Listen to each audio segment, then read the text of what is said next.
الحمد لله الحمد لله رب العالمين والصلاة والسلام على رسوله سيد المرسلين رحمة للعالمين شفيع المذنبين سيد الأولين والآخرين سيدنا ومولانا محمد رسول رب العالمين وعلى آله الطيبين الطاهرين وأصحابه المكرمين المعظمين أما بعد فأعوذ بالله من الشيطان الرجيم بسم الله الرحمن الرحيم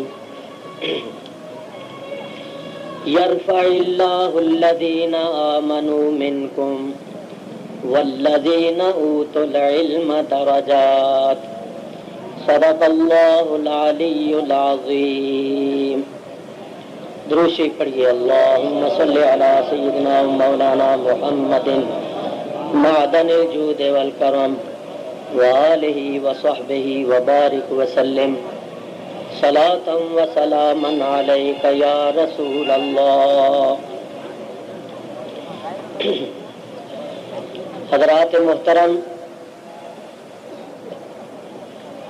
آپ حضرات مجھ ناچیز سے پہلے پاکستان کے مشہور و معروف مقرر اور اہل سنت کے مایہ ناز عالم اور خطیب حضرت علامہ مولانا سید محفوظ الحق شاہ صاحب مدد اللہ العالی کی تقریر بھی سماعت فرما چکے ہیں،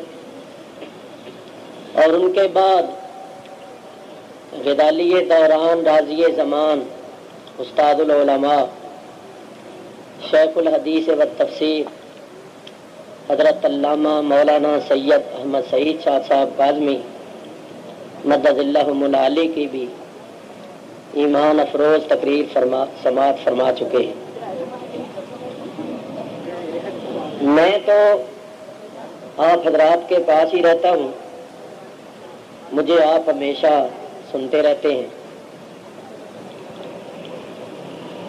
میں بہت مختصر سے وقت میں آپ حضرات کے سامنے اپنے ٹوٹے پھوٹے الفاظ میں کچھ پیش کرنے کی جرات کروں گا۔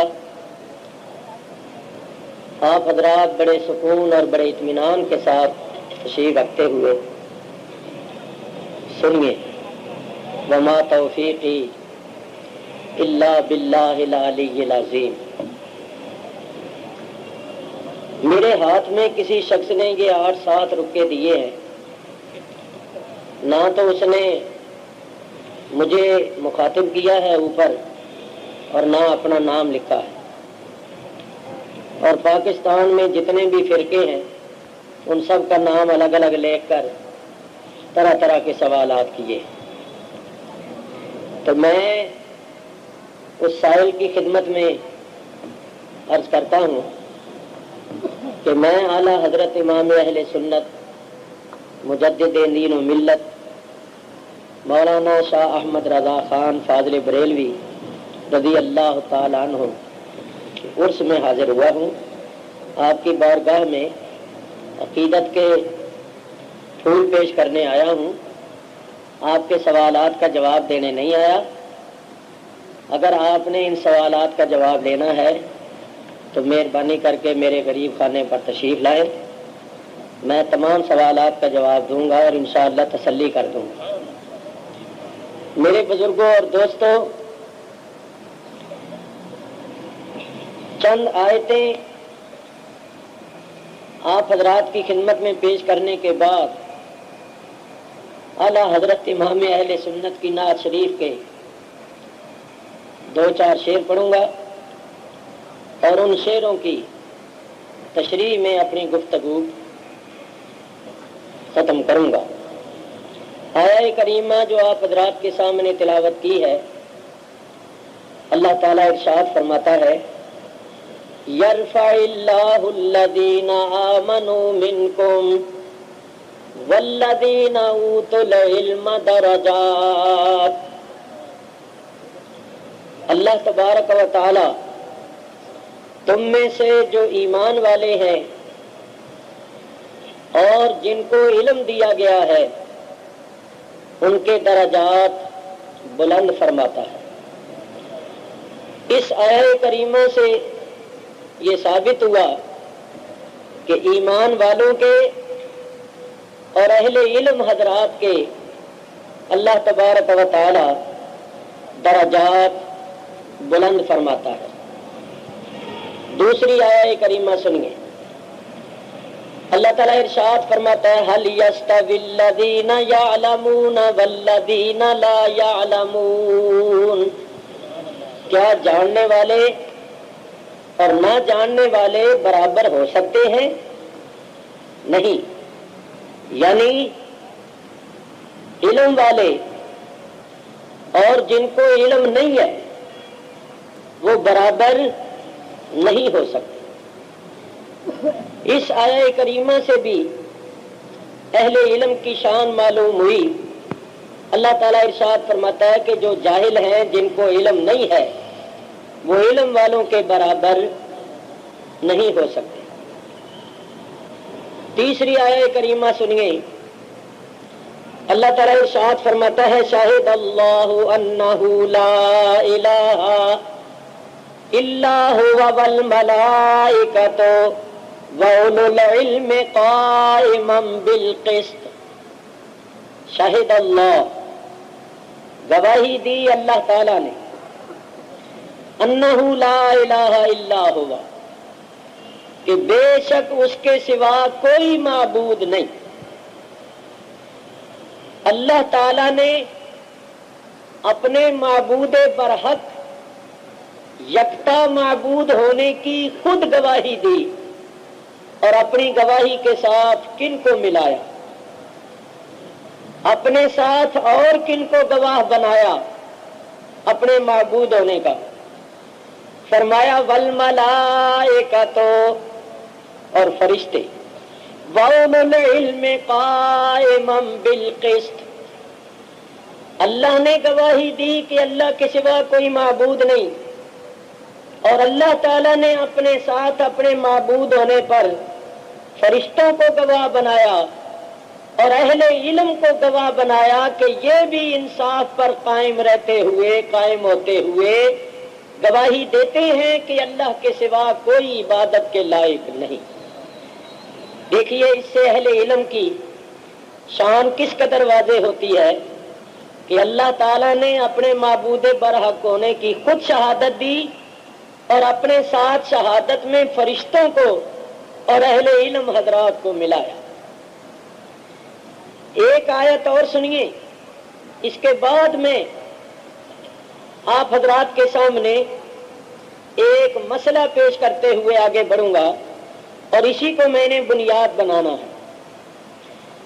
اللہ تعالیٰ ارشاد فرماتا ہے انما یخشی اللہ من عبادہ العلماء، انما سوائے اس کے نہیں، یخشی اللہ اللہ سے ڈرتے ہیں، من عبادہ العلماء اس کے بندوں میں سے جو علماء ہیں۔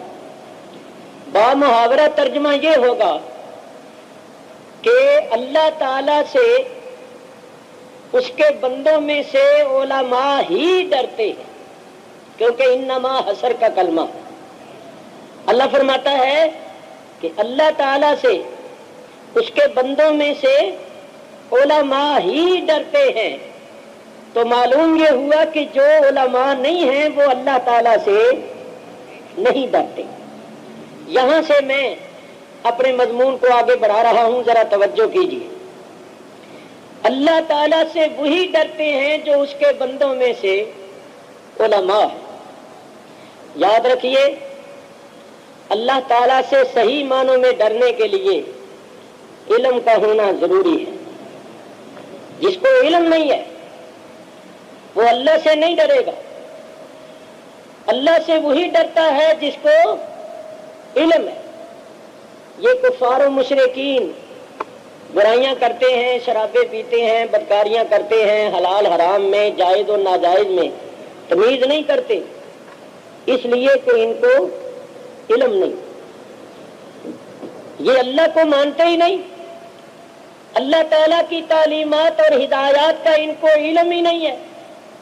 اس واسطے یہ لوگ اللہ سے نہیں ڈرتے اور حلال حرام میں، جائز و ناجائز میں تمیز نہیں کرتے، پرواہ نہیں کرتے. تو یاد رکھو اللہ سے وہی ڈرتے ہیں جو اس کے بندوں میں سے علم والے ہیں.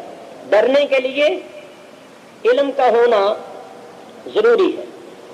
جس کو علم نہیں وہ نہیں ڈرتا. دیکھیے اس کے لیے میں ایک مثال پیش کرتا ہوں. اگر کوئی بچہ ہو 1.5-2 سال کا،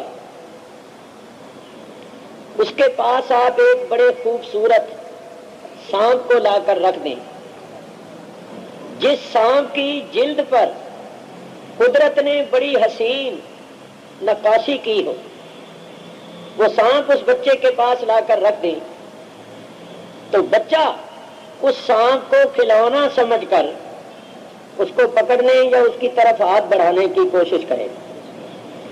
بچہ سانپ سے ڈرے گا نہیں، کیونکہ اس کو علم نہیں کہ یہ کتنا خطرناک جانور ہے. ادھر 40 برس کے باپ نے دیکھا، سینے میں اس کا دل دھڑکنے لگا، چہرے کا رنگ پیلا ہو گیا. وہ دھڑکتے ہوئے دل کے ساتھ آیا اور چپکے سے آگے بڑھ کر بڑی پھرتی کے ساتھ اپنے بچے کو اٹھایا اور بھاگ گیا. دیکھنے والا اگر کوئی کہے کہ دیکھو جی یہ 1.5 سال کا بچہ تو سانپ سے نہیں ڈرا اور یہ 40 سال کا جوان ہو کر، طاقتور ہو کر، توانا ہو کر سانپ سے ڈر گیا، اس کا رنگ پیلا ہو گیا، سینے میں اس کی دھڑکن دیکھیے کتنی تیز ہے. تو بچہ تو نہیں ڈرا اور یہ ڈر گیا، تو بھائی اس سے تو بچہ ہی بہادر نکلا. تو اگر کوئی ایسی بات کہے گا تو سننے والا کہے گا میاں یہ بات نہیں. بات یہ ہے کہ بچہ سانپ سے اس لیے نہیں ڈرا کہ بچہ جانتا نہیں، اس کو علم نہیں کہ سانپ کتنا خطرناک جانور ہے. اور وہ 40 سال کا جو اس کا باپ ہے وہ سانپ کی حقیقت کو جانتا. وہ جانتا ہے کہ یہ ایسا خطرناک جانور ہے کہ اگر یہ ڈس لے، کاٹ لے تو موت واقع ہو جاتی ہے. تو بچہ سانپ سے نہیں ڈرا اس لیے کہ اس کو سانپ کے خطرناک ہونے کا علم نہیں، اور باپ اس لیے ڈر گیا کہ اس کو سانپ کے خطرناک ہونے کا علم ہے. معلوم ہوا کہ ڈرنے کے لیے علم کا ہونا ضروری ہے. جب تک علم نہ ہو اس وقت تک ڈر اور خوف پیدا نہیں ہوتا. میرے بزرگوں اور دوستوں، اسی واسطے نبی کریم علیہ الصلوۃ والسلام ارشاد فرماتے ہیں انا اعلمکم باللہ وانا اخشاکم باللہ، میں تم سب میں زیادہ علم والا ہوں اور میں تم سب میں زیادہ اللہ سے ڈرنے والا ہوں. معلوم ہوا جتنا زیادہ علم ہوتا ہے اتنا ہی زیادہ اللہ سے ڈر اور خوف پیدا ہوتا ہے. ابھی بھی دیکھیے آپ جن لوگوں کو دیکھیں گے کہ وہ نیکی کرتے ہیں، برائی سے بچتے ہیں، حلال کو اختیار کرتے ہیں، حرام سے بچتے ہیں، وہ لوگ ہیں جو علم رکھتے ہیں، جن کو یہ معلوم ہے کہ برائی کا انجام کیا ہے اور بھلائی کا انجام کیا ہے. جو یہ جانتے ہیں کہ برائی کرنے سے یہ سزا ملے گی اور بھلائی کرنے سے یہ جزا ملے گی.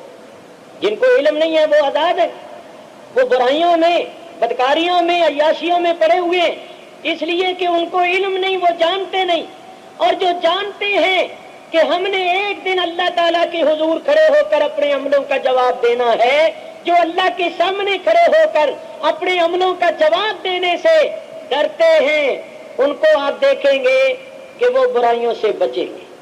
اور ڈرتے وہی ہیں جن کو یہ معلوم ہے کہ ہم نے اللہ کے حضور حاضر ہو کر اپنے عملوں کا جواب دینا ہے. چنانچہ اللہ فرماتا ہے وَأَمَّا مَنْ خَافَ مَقَامَ رَبِّهِ وَنَهَى النَّفْسَ عَنِ الْهَوَىٰ فَإِنَّ الْجَنَّةَ هِيَ الْمَأْوَىٰ۔ جو اپنے رب کے حضور کھڑے ہونے سے ڈرتا ہے کہ ایک دن میں نے اللہ کے حضور کھڑے ہو کر اپنے عملوں کا جواب دینا، اور اللہ سے ڈرتے ہوئے وہ برائیوں سے بچتا ہے، وہ اپنے نفس کو خواہشات ناجائز سے روکتا ہے، اللہ فرماتا ہے اس کا ٹھکانہ جنت ہی ہے، وہ جنت میں جائے گا۔ تو دیکھا آپ نے برائیوں سے کون بچتا ہے؟ نفس کو اس کی خواہشات ناجائز سے کون روکتا ہے؟ جو اللہ کے سامنے کھڑے ہونے سے ڈرتا ہے۔ تو اللہ والے اللہ تعالیٰ سے ڈرتے ہیں، علم والے اللہ تعالیٰ سے ڈرتے ہیں۔ ڈرنے کے لیے علم کا ہونا ضروری ہے۔ جو اللہ سے نہیں ڈرتا اس کو علم نہیں۔ یہاں میں ایک بات کر رہا ہوں، اس کو بڑی توجہ سے سنیے۔ اس دنیا میں بہت سے ایسے لوگ ہیں جن کے پاس علم ہے مگر ان کے دلوں میں خدا کا خوف نہیں، عالم ہو کر بھی وہ اللہ سے ڈرتے نہیں ہیں۔ کیا مرزا قادیانی کو علم نہیں تھا؟ علم تھا۔ اور مرزا قادیانی کا وہ جو خلیفہ تھا نور الدین، کیا اس کو علم نہیں تھا؟ بہت بڑا مولوی تھا۔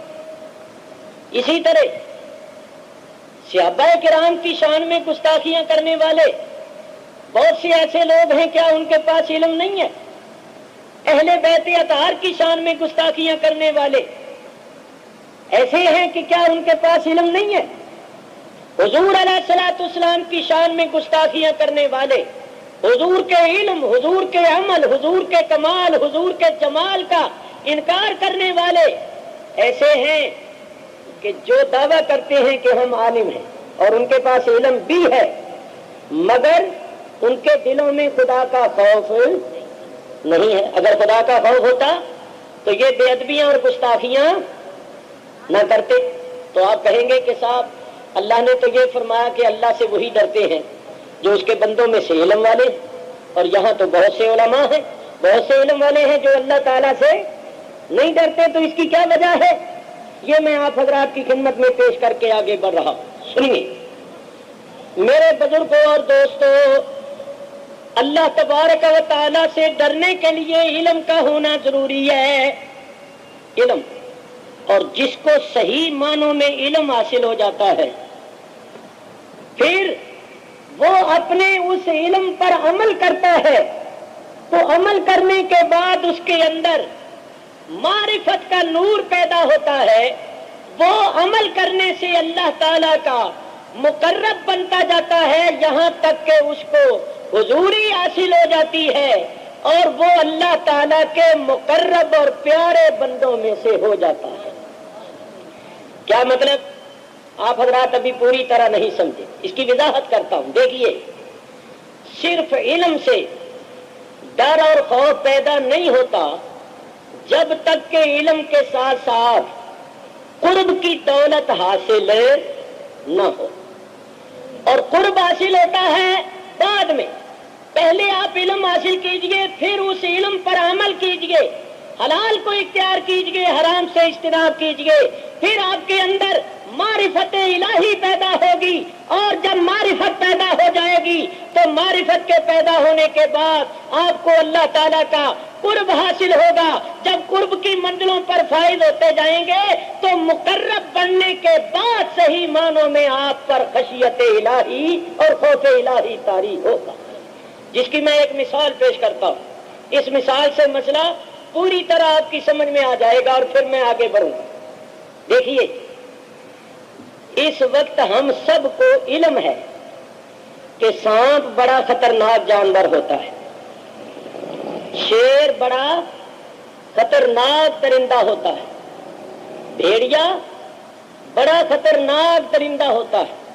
بولو، شیر، بھیڑیے، سانپ وغیرہ کے خطرناک ہونے کا ہمیں علم ہے یا نہیں ہے؟ ہے، مگر ہم پر ڈر اور خوف طاری نہیں۔ علم ہے مگر ڈر اور خوف طاری نہیں۔ کیوں؟ اس لیے کہ سانپ یا شیر یا بھیڑیا ہمارے قریب نہیں ہے، ہمارے قریب نہیں ہے۔ اور اگر خدا نخواستہ کسی طرف سے سانپ آ جائے یا کسی طرف سے شیر آ جائے یا کوئی بھیڑیا آ جائے تو بولیے اس میدان میں کوئی ٹھہرے گا؟ جوتیاں بھی چھوڑ کر بھاگ جائے ہیں۔ تو سانپ کے خطرناک ہونے کا علم تو ہے، مگر ڈر اور خوف طاری اس لیے نہیں کہ سانپ ہم سے قریب نہیں، اگر قریب آ جائے تو ہم جوتے چھوڑ کر بھاگ جائیں گے۔ شیر کے خطرناک ہونے کا ہمیں علم تو ہے، مگر ڈر اور خوف طاری نہیں، کیونکہ شیر ہمارے قریب نہیں۔ معلوم ہوا کہ صرف علم سے بھی ڈر اور خوف طاری نہیں ہوتا جب تک کہ علم کے ساتھ ساتھ قرب حاصل نہ ہو۔ تو بس یوں سمجھیے کہ یہ جو لوگ اللہ سے نہیں ڈرتے، جن کے دلوں میں اللہ کا خوف نہیں ہے، یہ وہ لوگ ہیں جن کے پاس علم تو ہے مگر قرب کی دولت حاصل نہیں ہے۔ علم تو ہے ان کے پاس مگر قرب کی دولت سے محروم ہے۔ اور جن کے پاس علم بھی ہے، علم کے ساتھ ساتھ قرب کی دولت سے بھی سرفراز ہیں، صحیح معنوں میں ان پر خوف الہی اور خشیت الہی طاری رہتی ہے، وہ ہر وقت اللہ تعالیٰ سے ڈرتے رہتے ہیں، حالانکہ وہ مقرب ہیں، حالانکہ وہ صاحب حضوری ہیں، مگر وہ ڈرتے رہتی ہیں۔ کیوں ڈرتے رہتی ہیں؟ اس لیے کہ وہ جانتے ہیں معاملہ بے نیاز کے ساتھ ہے، اور بے نیاز کی شان کیا ہے کہ وہ چاہے تو بڑے سے بڑے گنہگار کو معمولی سی نیکی پر بخش دے، اور وہ چاہے تو بڑے سے بڑے نیکوکار کو معمولی سی خطا پر پکڑ لے۔ بے نیاز تو چونکہ معاملہ بے نیاز کے ساتھ ہے، اس واسطے جو اللہ سے ڈرنے والے ہیں، جو اللہ کے مقرب ہیں، وہ ڈرنے والے ہو کر مقرب ہو کر بھی ڈرتے رہتے ہیں، ہر وقت خائف رہتے ہیں، کیونکہ وہ جانتے ہیں معاملہ بے نیاز کے ساتھ ہے۔ تو میرے بزرگوں اور دوستوں، یاد رکھو صحیح معنوں میں عالم وہ ہیں جن کو علم بھی حاصل ہے اور علم کے ساتھ ساتھ ان کو قرب بھی حاصل ہے۔ جب تک علم کے ساتھ قرب حاصل نہ ہو اس وقت تک صحیح معنوں میں خوف اور خشیت طاری نہیں ہوتی۔ اللہ یا رسول۔ دیکھو میں ایک بات اور عرض کروں، جو مقرب لوگ ہوتے ہیں، بادشاہ کی حضوری میں رہنے والے لوگ ہوتے ہیں، آج کل کے حساب سے یوں کہہ لیجئے کہ پریزیڈنٹ کی یا گورنر کی حضوری میں رہنے والے لوگ ہوتے ہیں، آپ ان کو دیکھیں گے کہ حضوری میں، دربار میں، پریزیڈنٹ ہاؤس میں، گورنر ہاؤس میں وہ جب ہوتے ہیں تو وہ کتنے ادب سے، کتنے احتیاط سے چلتے پھرتے حاضر ہوتے اور گفتگو کرتے ہیں۔ مثلا بادشاہ کے دربار میں آتے ہوئے، جاتے ہوئے، گفتگو کرتے ہوئے، کھڑے ہوتے ہوئے وہ بہت زیادہ ادب کو ملحوظ رکھیں گے، وہ وہاں کہہ کے مار کے نہیں ہنسیں گے، گپے نہیں ماریں گے، ایک دوسرے سے چھیڑ چھاڑ نہیں کریں گے، ٹانگیں پسار کے نہیں بیٹھیں گے، بلکہ کھڑے بھی ہوں گے تو بڑے ادب اور احترام کے ساتھ، گفتگو بھی کریں گے تو بڑے ادب اور احترام کے ساتھ، آنے جانے میں بھی وہ ادب کو ملحوظ رکھیں گے، کیونکہ وہ حضوری میں رہتے ہیں اور ہر وقت ان کو اس بات کا خیال ہوتا ہے کہ ہم سے کوئی ایسی بات نہ ہو جائے جو بادشاہ کی ناراضگی اور ناپسندیدگی کا باعث ہو، جس کی وجہ سے ہم حضوری سے دور ہو جائیں، اس دربار سے نکال دیے جائیں۔ وہ ہر وقت آداب کو ملحوظ رکھیں گے اور بادشاہ کی حضوری میں کوئی بد تہذیبی یا برائی وغیرہ نہیں کریں گے۔ اور اس کے برعکس جو دور رہتے ہیں، دور رہنے والے ٹانگیں پسار کے بیٹھیں، لیٹیں، گپے ماریں، جو مرضی کریں، ان کو کوئی پوچھنے والا نہیں، ان کو کوئی احساس نہیں، کیونکہ وہ دور ہے۔ اور جو مقرب ہیں وہ آداب کو ملحوظ رکھیں گے۔ معلوم یہ ہوا کہ مقربوں کی یہ نشانی ہوتی ہے کہ وہ ہر معاملے میں آداب کو ملحوظ رکھتے ہیں۔ جتنا کوئی زیادہ مقرب ہوگا اتنا زیادہ ادب والا ہوگا، اور جتنا کوئی زیادہ دور ہوگا اتنا ہی زیادہ بے ادب ہوگا۔ نعرہ تکبیر، اللہ اکبر، نعرہ رسالت۔ بے ادب کون ہوتے ہیں؟ جو دور ہوتے ہیں، اور ادب والے وہ ہوتے ہیں جو قریب ہوتے ہیں۔ تو یہ لوگ جو بے ادبیاں اور گستاخیاں کرتے ہیں، معلوم ہوا کہ ان کو علم تو ہے مگر قرب کی دولت حاصل نہیں۔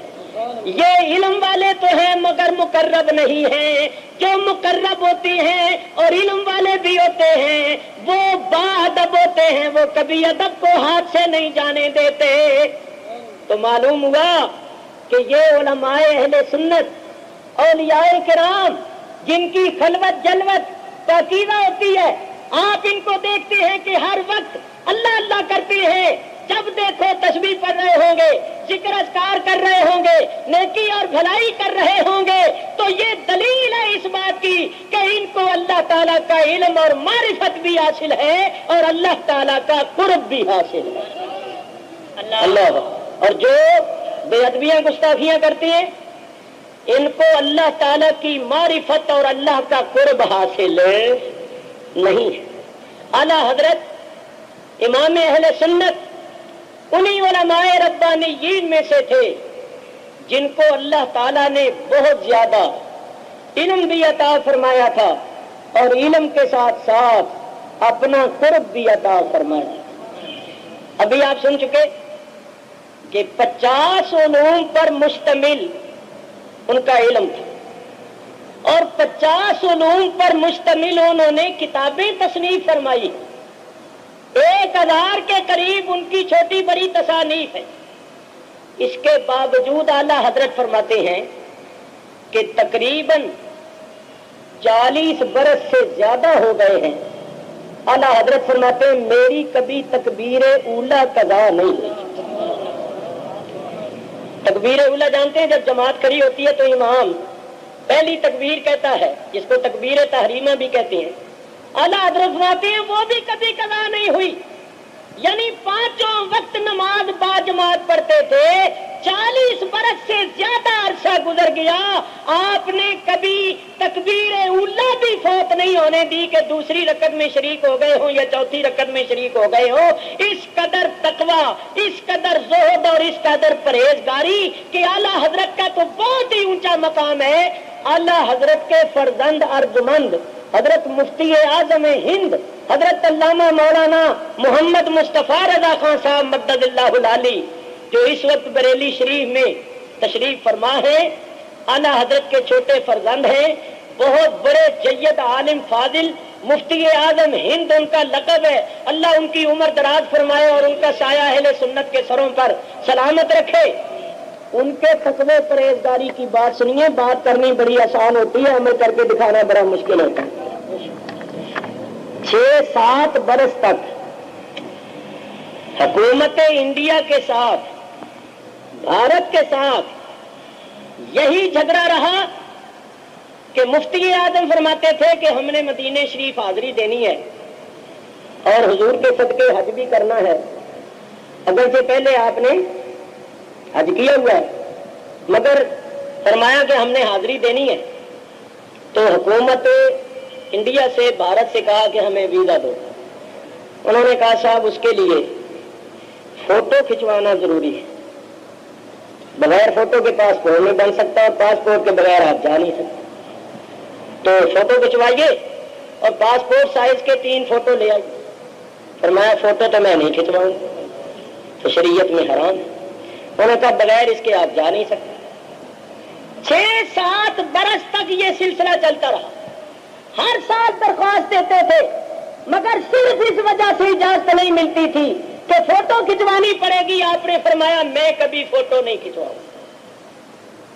بتائیے اب ہم اپنے گریبانوں میں منہ ڈال کے دیکھیں تو پتا چلتا ہے کہ ہم کتنے پانی میں ہیں۔ ہماری کو فوٹو کھینچے تو ہم خوش ہوتے ہیں، بھی شکر ہے کل اخبار میں آئے گا، تو ذرا شہرت ہو جائے گی۔ تو فوٹو نہیں کھنچوائی، آخر بھارت کو، حکومت انڈیا کو مجبور ہونا پڑا اور انہوں نے تسلیم کیا کہ ہم آپ کا پاسپورٹ بغیر فوٹو کے بنا دیتے ہیں۔ تو حضرت 3-4 سال پہلے تشریف لائے مگر فوٹو نہیں کھنچوائے۔ اس کو کہتے ہیں تقویٰ و پرہیزگاری۔ آپ نے کبھی یہ روشنائی جو ہے جس کو آپ انک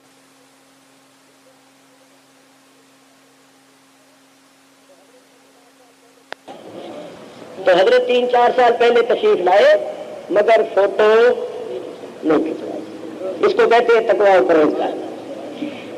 آپ نے کبھی یہ روشنائی جو ہے جس کو آپ انک کہتے ہیں، چاہے وہ پارکر کی ہو یا ڈالر کی ہو، جیسے کہ ڈالر کی تو پاکستان میں بنتی ہے، انڈیا میں پتہ نہیں کوئی اور بنتی ہوگی. یہ جو فاؤنٹن پین میں آپ روشنائی بھرتے ہیں، یہ جو روشنائی بنتی ہے تو اس میں سپرٹ پڑتا ہے. شبہ نہیں ہے، وہ تو جب مفتی اعظم نہیں استعمال کرتے تو بڑھتا ہی ہوگا. چلیے، تو سپرٹ بڑھتا ہے اس کے اندر، اور سپرٹ جو ہوتا ہے وہ ناپاک ہوتا ہے. تو حضرت مفتی اعظم مدد اللہ العالی نے کبھی اس روشنائی کے ساتھ تعویذ نہیں لکھا، کبھی کوئی دینی فتویٰ نہیں لکھا کہ میں فتویٰ لکھوں گا، کوئی تحریر لکھوں گا، اس میں اللہ رسول کا نام آئے گا تو یہ وہ روشنائی ہے جس میں ناپاک چیز ملی ہوئی ہے، تو ناپاک چیز کے ساتھ میں اللہ اور اللہ کے حبیب کا نام نہیں لکھتا. یہ آج بھی اللہ کے ایسے بندے موجود ہیں جن کے تقوی، پرہیزگاری اور زہد کا یہ حال ہے. تو یہ کیا بات ہے؟ بات یہ ہے کہ اللہ تعالیٰ نے ان کو علم بھی دیا ہے اور علم کے ساتھ ساتھ قرب کی دولت بھی عطا فرمائی ہے. بس ان کا نظریہ یہ ہے کہ چاہے سارا جہان ناراض ہو جائے پرواہ نہیں، محبوب ناراض نہ ہو. کوئی ایسا کام نہ ہو جو محبوب کی ناراضگی یا ناپسندیدگی کا باعث. میرے بزرگوں اور دوستوں، یہ میں کیا کہہ رہا ہوں کہ ادب والے وہی ہوتے ہیں جو علم کے ساتھ ساتھ قرب کی دولت سے بھی مالا مال ہوتے ہیں. ابھی ہمارے استاد مکرم غزالی دوران ایک آیت کے متعلق فرما کر گئے. قرآن شریف میں آیت ہے نا سورہ والضحیٰ میں، وَوَجَدَكَ ضَالًّا فَہَدَىٰ. اس کا ترجمہ کرتے ہوئے بہت سے لوگوں نے ٹھوکر کھائی ہے، بلکہ میں کہوں کہ دلو فادلو کا مصداق بھی بنے، خود بھی گمراہ ہوئے، دوسروں کو بھی گمراہ کیا. تو ہمارے استاد مکرم غزالی دوران اس کے متعلق بڑے عالمانہ انداز میں بیان فرما کے گئے ہیں. یہ آج کل کے جو مولوی ہیں جن کے پاس علم تو کچھ ہوگا مگر قرب کی دولت حاصل نہیں ہے، یہ کیا ترجمہ کرتے ہیں؟ وَوَجَدَكَ ضَالًّا فَهَدَىٰ، اور اس نے پایا آپ کو گمراہ. کسی نے ترجمہ کیا اور اس نے پایا آپ کو بھٹکتا، کسی نے یہ ترجمہ کیا اور اس نے پایا آپ کو بہکا ہوا، کسی نے یہ ترجمہ کیا اور اس نے پایا آپ کو ٹھٹکا ہوا. فہدا تو بس اس نے راہ دکھائی. گمراہ، بھٹکا ہوا، بہکا ہوا، ٹھٹکا ہوا، الفاظ الگ الگ ہیں، مفہوم تقریباً سب کا ایک ہی ہے. جو راستہ گم کر بیٹھے گمراہ، بہک جائے، سیدھے راستے سے ہٹ جائے، بھٹک جائے، الفاظ الگ الگ ہیں، معنی ایک ہی ہے. جو سیدھے راستے سے ہٹ جائے ہم کہتے ہیں بھٹک گیا، بہک گیا، گمراہ ہو گیا. تو مودودی صاحب نے تھوڑی سی جدت برتی اور یہ ترجمہ کر دیا ٹھٹکا ہوا. ٹھٹکا ہوا اس کا مطلب بھی وہی ہے. جو آدمی حیران، پریشان، ٹھٹکا ہوا کھڑا ہو، اس کو سمجھ رہا ہوں میں نے کدھر جانا ہے. گل تو وہی ہوگی، بات تو وہی ہوگی. اب انہوں نے ضال کا ترجمہ جو کیا گمراہ، انہوں نے یہ کہاں سے لے لیا؟ غیر المغضوب علیہم ولا الضالین. تو انہوں نے کہا ضال کا ترجمہ جو ہے وہ ہے گمراہ. اور اللہ تعالیٰ نبی کریم سے فرماتا ہے وَوَجَدَكَ ضَالًّا فَهَدَىٰ، بس اس اللہ نے آپ کو گمراہ پایا، معاذ اللہ، تو اس نے ہدایت دی. تو یہ لوگ کیا کہتے ہیں، ان کی کتابوں میں لکھا ہوا ہے کہ 40 سال سے پہلے، وحی آنے سے پہلے نبی کریم صلی اللہ علیہ وسلم معاذ اللہ گمراہ تھے، بہکے ہوئے تھے، بھٹکے ہوئے تھے، نہیں جانتے تھے کہ راستہ کدھر ہے. جب وحی کا سلسلہ شروع ہوا تب حضور کو ہدایت حاصل ہوئی. اس سلسلے میں حضرت علامہ کاظمی صاحب نے بڑے عالمانہ انداز میں بیان فرمایا، مگر میں آپ کی خدمت میں ذرا آسان لفظوں میں عرض کرتا ہوں کہ دیکھو، لفظ دلال جو ہے اس کے لفظی معنی ہے گم جانا۔ لفظ دلال کے لفظی معنی کیا ہے؟ گم جانا، گم جانا۔ چنانچہ عرب والے لوگ کہتے ہیں ضل الماء فی اللبن، کہ پانی دودھ میں گم گیا۔ پانی جب دودھ میں مل جاتا ہے تو ہم پنجاب والے کہتے ہیں کچی لسی بن گئی۔ تو آپ لوگ کیا کہتے ہیں؟ آپ کہتے ہیں لسی بن گئی یا پتلا ہو گیا معاملہ۔ دودھ میں پانی مل جائے، دودھ میں پانی ملا دیا جائے تو عرب والے کیا کہتے ہیں؟ ضل الماء فی اللبن، پانی دودھ میں گم گیا۔ کیا مطلب کہ دودھ میں پانی مل گیا اور پانی دودھ میں مل کر دودھ جیسا ہی ہو گیا۔ پانی دودھ میں گم ہو کر مل کر دودھ جیسا ہی ہو گیا۔ تو جب پانی دودھ میں گم گیا، مل گیا، تو عرب والے وہاں لفظ استعمال کرتے ہیں غلط۔ ایک دوسری بات اور سنیے، میں قرآن سے ثبوت پیش کروں، کوئی یہ نہ کہے کہ ہم عرب والوں کو نہیں جانتے، ان کی باتوں کو نہیں جانتے۔ اللہ تعالیٰ قیامت کے دن مشرکوں سے فرمائے گا اَیْنَ شُرَکَاؤُکُمْ، وہ تمہارے دیوتے، وہ تمہارے معبود جو تم نے مندروں میں رکھے ہوئے تھے، بت خانوں میں رکھے ہوئے تھے، تمہارے وہ شرکا کدھر گئے جن کو تم ہمارا شریک ٹھہراتے تھے؟ اَیْنَ شُرَکَاؤُکُمْ، وہ تمہارے شرکا جن کو تم ہمارا شریک ٹھہراتے تھے وہ اب کہاں ہیں؟ قَالُوا ضَلُّوا عَنَّا، تو مشرک کہیں گے وہ اب ہم سے گم گئے۔ دلو کا معنی یہ نہیں کہ اب وہ ہم سے گمراہ ہو گئے ہیں، پہلے سیدھے راستے پر تھے تو اب گمراہ ہو گئے، نہیں، وہ کہیں گے قالوا ضلوا عنا، کہ وہ اب ہم سے گم گئے ہیں، یعنی اس وقت ہمارے پاس نہیں ہے۔ تو لفظ دلال کا لفظی معنی ہے گم جانا، کسی چیز میں گم ہو جانا، محو ہو جانا۔ اب اس لفظ کی نسبت جس کی طرف ہوگی اس کی حالت اور حیثیت اور شان دیکھ کر ترجمہ کیا جائے گا۔ اگر نسبت ہوگی کافر کی طرف تو معنی یہ ہوگا کہ کفر میں اور گمراہی میں گم ہے۔ اگر نسبت ہوگی مشرک کی طرف تو معنی یہ ہوگا کہ شرک میں، بت پرستی میں گم ہے۔ اگر نسبت ہوگی کسی طالب علم کی طرف تو معنی یہ ہوگا کہ علم کے حاصل کرنے میں گم ہے۔ اگر نسبت ہوگی کسی عاشق کی طرف تو معنی یہ ہوگا کہ وہ اپنے معشوق میں گم ہے اور وہ رفتہ ہے۔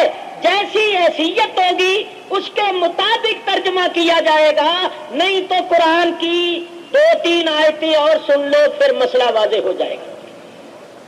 دیکھو، یعقوب علیہ السلام کو یوسف علیہ السلام سے بڑی محبت تھی، اور یعقوب علیہ السلام کے دوسرے بھی بیٹے تھے، 12 بیٹے تھے نا، 11واں بنیامین تو 12واں یوسف، تو باقی جو 10 تھے نا، وہ کہنے لگے احب الی ابینا منا ونحن عصبہ، ہمارے باپ یعقوب کے نزدیک علیہ السلام یوسف زیادہ محبوب ہے۔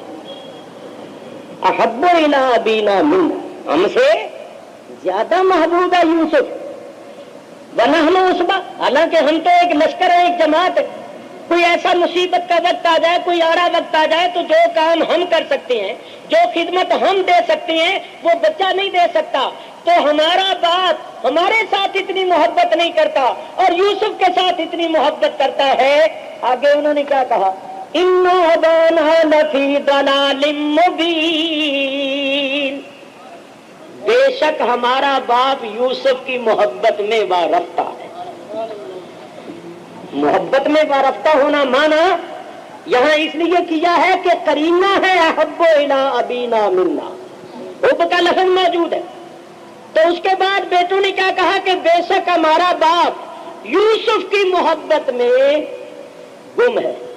ایمانداری سے بولو، اگر یہاں دلال بمانا گمراہی لیا جائے جو ہدایت کے مقابلے میں گمراہی ہوتی ہے، تو پھر جن بیٹوں نے اپنے پیغمبر باپ کو یہ کہا تھا کہ ہمارا باپ کھلی گمراہی میں مبتلا ہے، بولو وہ مسلمان رہتے؟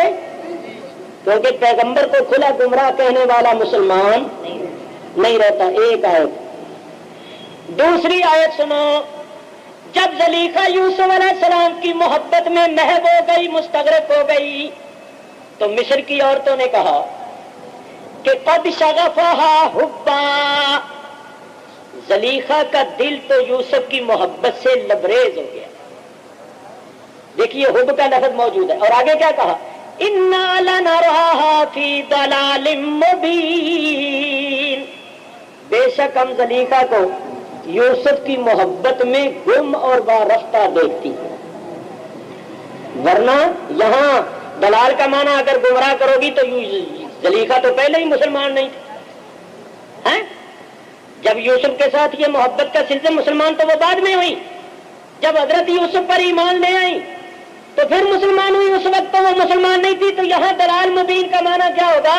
کیونکہ قرینہ موجود ہے، قد شغفہا حبا، حب کا لفظ موجود ہے، اس کے بعد کہتی ہے انا لنراہا فی ضلال مبین، تو یہاں بھی دلال کے معنی ہوں گے کہ زلیخا یوسف کی محبت میں گم ہے، وارفتہ ہے، اس کے عشق میں ڈوبی ہوئی ہے۔ تیسری آیت بالکل صریح، حضرت یعقوب علیہ السلام نے یوسف علیہ السلام کے جدا ہونے کے 40 برس بعد فرمایا انی لاجد ریح یوسف، بے شک میں یوسف کی خوشبو پا رہا، انی لاجد ریح یوسف، بے شک میں یوسف کی خوشبو پا رہا۔ تو بیٹوں نے کیا کہا؟ تاللہ انک لفی ضلالک القدیم، بیٹوں نے کہا یہ کوئی نئی بات تھوڑی ہے، آپ تو پرانے ہی یوسف کی محبت میں وارفتہ ہے، 40 برس ہو گئے یوسف یوسف کرتے ہوئے، کوئی نئی بات تھوڑی ہے یہ۔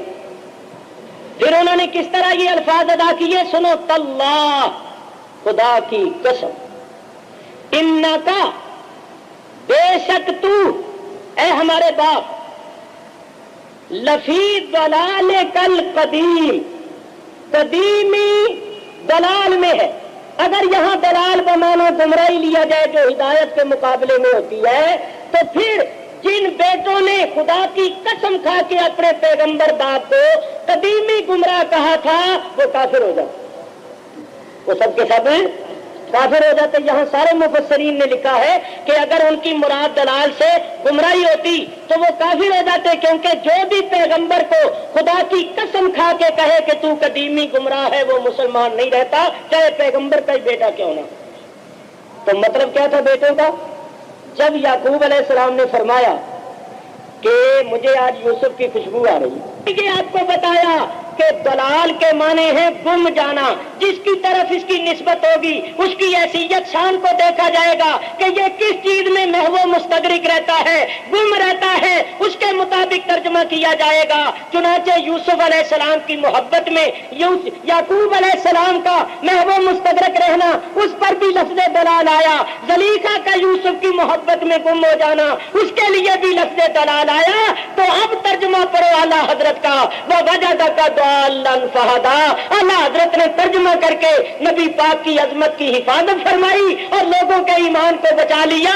ترجمہ یہ کیا، وَوَجَدَكَ ضَالًّا فَهَدَىٰ، اے حبیب، اللہ نے آپ کو اپنی محبت میں وارفتہ پایا تو اس نے اپنی طرف راہ دی کہ معراج کی رات بلا کے سارے پردے اٹھا کے اپنا جمال با کمال دکھا دیا۔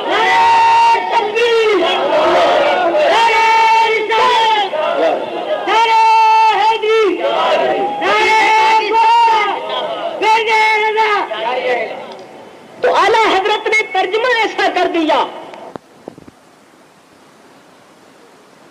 ایسا کر دیا کہ حضور علیہ الصلوۃ والسلام کی عظمت کی حفاظت ہوئی اور لوگوں کے ایمان محفوظ ہو گئے۔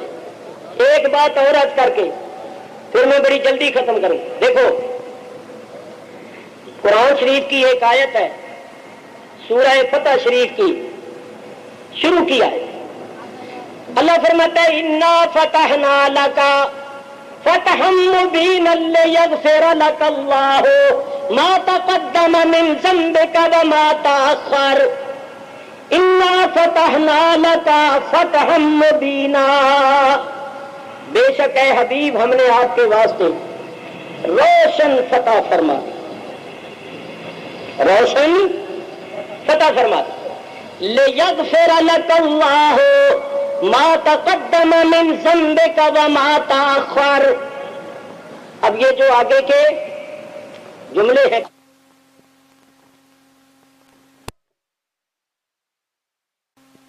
ان کا ترجمہ سنیے۔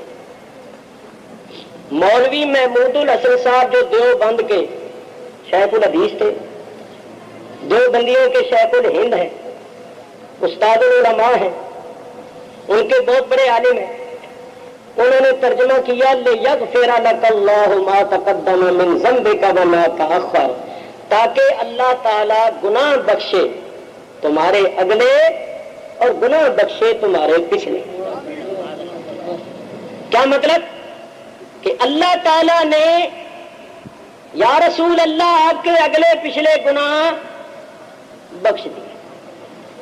مولوی اشرف علی صاحب نے لفظ گناہ کو چھوڑ کر لفظ خطا لے لیا۔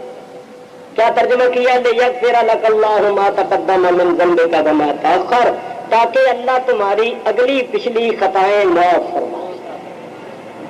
یعنی شیخ الہند صاحب نے لفظ گناہ لیا تو انہوں نے گناہ کو چھوڑ کر خطا لے لیا۔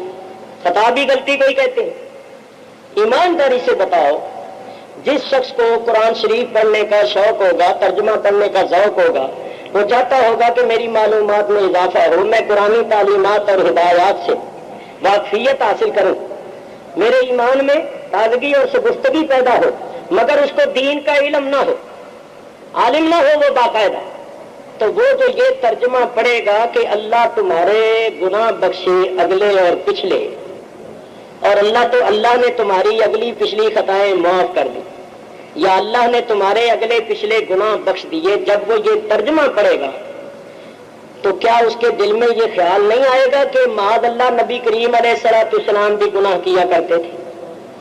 ضرور خیال آئے گا۔ وہ کہے گا کہ اللہ فرماتا ہے کہ میں نے تمہارے اگلے پچھلے گناہ بخش دیے۔ یہ تو الگ بات ہے کہ اللہ نے بخش دیے، مگر یہ تو معلوم ہوا کہ حضور گناہ کیا کرتے تھے، جو پہلے گناہ کیے تھے وہ بھی اللہ نے بخش دیے، اور جو بعد میں کرنے تھے وہ بھی اللہ نے بخش دیے۔ اللہ نے گناہ بخش دیے، یہ تو الگ بات ہے کہ اس نے بخش دیے، مگر یہ تو معلوم ہوا کہ نبی کریم علیہ الصلوۃ والسلام بھی گناہ کرتے تھے، اور اس آیت کے اترنے سے پہلے بھی آپ نے گناہ کیے تھے اور بعد میں بھی کرنے تھے، اگرچہ اللہ نے سب اگلے پچھلے بخش دیے۔ تو بولو، جب اس کے ذہن میں یہ خیال آئے گا کہ معاذ اللہ حضور بھی گناہ کرتے تھے، تو عصمت انبیاء کا عقیدہ کہاں رہ سکے؟ اہل سنت و جماعت کا یہ عقیدہ، سارے علماء حق کا یہ عقیدہ ہے کہ انبیاء معصوم ہوتے ہیں، ان سے گناہ ہو ہی نہیں سکتا، ممکن ہی نہیں۔ تو جب سید الانبیاء کے متعلق یہ الفاظ پڑے گا کہ اللہ نے تمہارے اگلے پچھلے گناہ بخش دیے، تو جب سید الانبیاء کے متعلق اس کے ذہن میں یہ بات بیٹھ جائے گی کہ معاذ اللہ آپ بھی گناہ کیا کرتے تھے، تو دوسرے انبیاء کے متعلق وہ کیا خیال کرے گا؟ کیونکہ حضور تو درجے مرتبے میں سب سے افضل اور سب سے بلند اور بالا ہے۔ وہ کہے گا کہ سارے نبیوں کے سردار جب گناہ کرتے تھے، تو جو دوسرے نبی تھے جن کا درجہ حضور سے کم تھا، وہ تو پھر بہت ہی زیادہ کرتے ہوں گے معاذ اللہ۔ تو بولو، عقیدہ عصمت انبیاء مجروح ہوتا ہے یا نہیں؟ بلکہ ختم ہو کے رہ جاتا ہے۔ تو اب دیکھیے، اعلیٰ حضرت امام اہل سنت نے ترجمہ فرمایا، ایمان تازہ کر دیا، فرمایا انا فتحنا لک فتحا مبینا۔ اللہ فرماتا ہے اے حبیب، بے شک ہم نے آپ کے واسطے روشن فتح فرما دی، لیغفر لک اللہ ما تقدم من ذنبک وما تأخر، تاکہ اللہ تمہارے سبب سے گناہ بخشے تمہارے اگلوں کے اور گناہ بخشے تمہارے پچھلوں کے۔ اللہ